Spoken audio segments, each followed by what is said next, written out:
Oh my. Oh my. Oh my. Oh my! Is this the intro?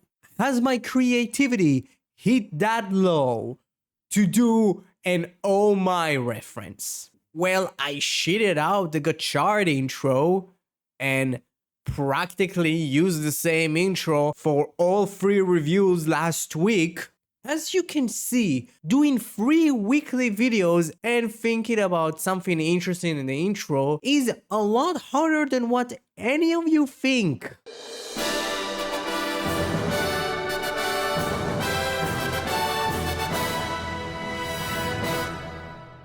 この番組はご覧のスポンサーの提供でお送りします。 Are you curious where you can watch the latest episode of Kamen Rider and Sentai every week? Well, since there is no official release, you might have to resort to alternative methods. Personally, when I search for website to watch tokusatsu, my top priority is to safeguard my personal data. That's why I rely on Surfshark VPN, the sponsor of today's video. With Surfshark, your online safety and privacy is paramount as it is effective at concealing your online activities through its VPN capabilities. By encrypting your internet traffic that nobody can pry into your online endeavors or track your digital whereabouts. Additionally, Surfshark enables you to virtually explore the world with a tap thanks to its ability to change your VPN address. By switching your location to anywhere in America, let's say, you can access at least over 10 Ultraman shows and movies, or explore other toku shows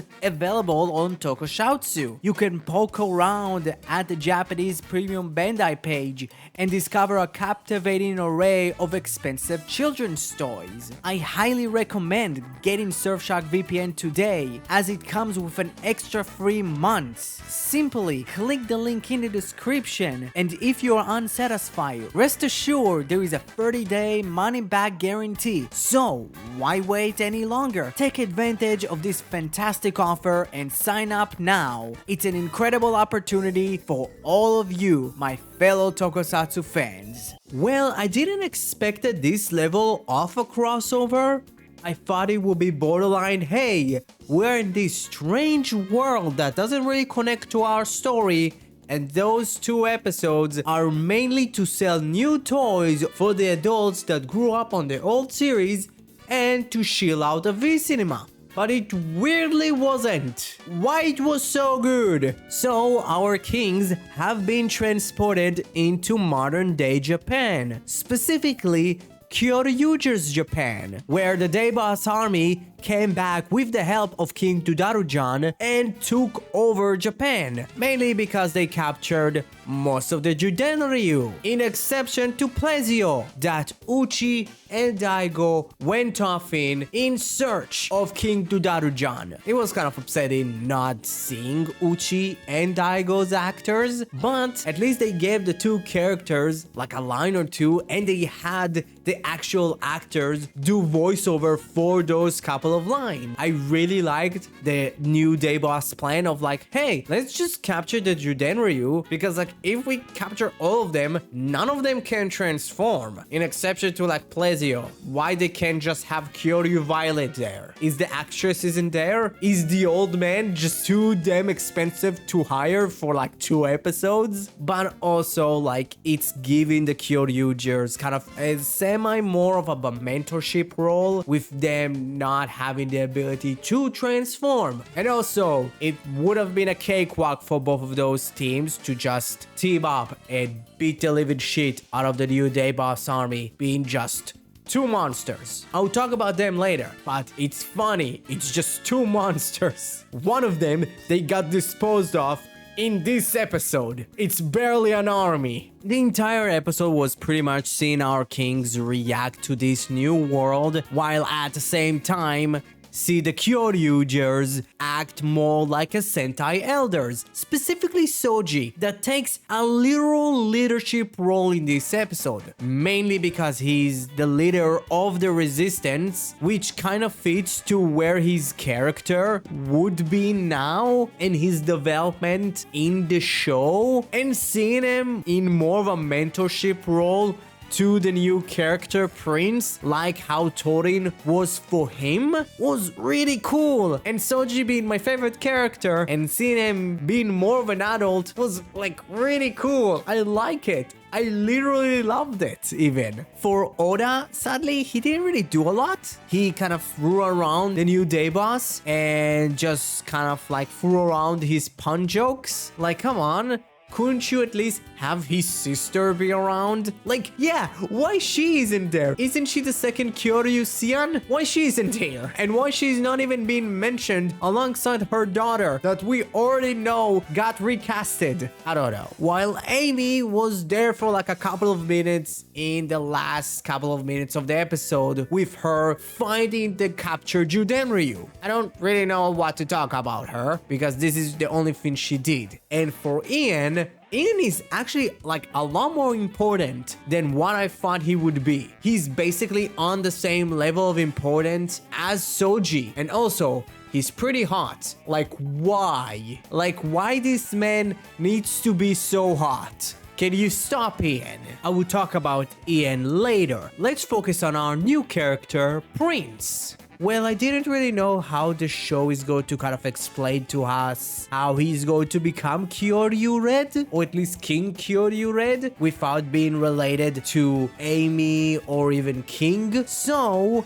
Prince is actually from a completely different timeline and dimension. Uchi and Daigo just kind of plucked him in and just put him on Earth. And I was like, those two characters would actually do that. Those two characters would not actually have the responsibility in the back of their heads about the timeline and keeping it together. So that's like totally in character for those two. And it is kind of interesting that we're doing more weird like timeline alternate universe stuff in Kyoryuger and King Ohger. It's just so weird. I think like I had just one slight problem with him as a character, and that is he kind of goes through this really big character arc of like kind of trying to understand what it's like to be a real hero, and they do it in like one episode, which I can excuse. Most of that arc happened off screen, and we can't really have like a full-on character arc for a character that might not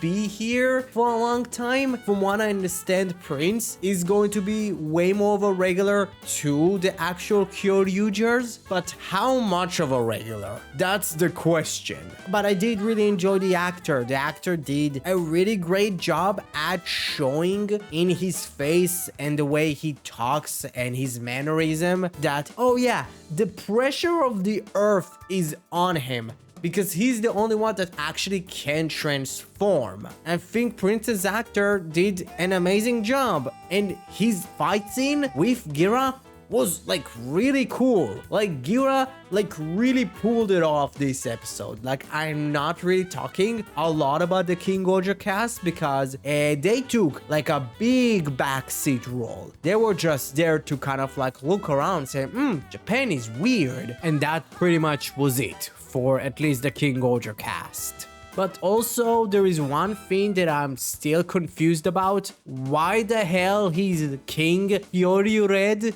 but he's semi-powered by Kabuton? So what is he? Can you explain to me, son? So if we come back to Ian, we got reintroduced to him by Rita, Jeremy, and Himeno just finding a cave that he found a mural for the Kyoryuger team from 2,000 years ago, and trying to understand the story behind it. When he cleans more of it off, we see the God Caucasus Kabuto and Terra. And with the confirmation of Jeremy, we understand that all of the humans that at least lived on Terra came from this earth. What? Now, I have several questions. Why did the god Caucasus Kabuto brought them to Terra? Is it because it knew that Terra can survive with the Bagnarok on it? Are the Bagnarok were more harmful to Terra than what we thought? Which also,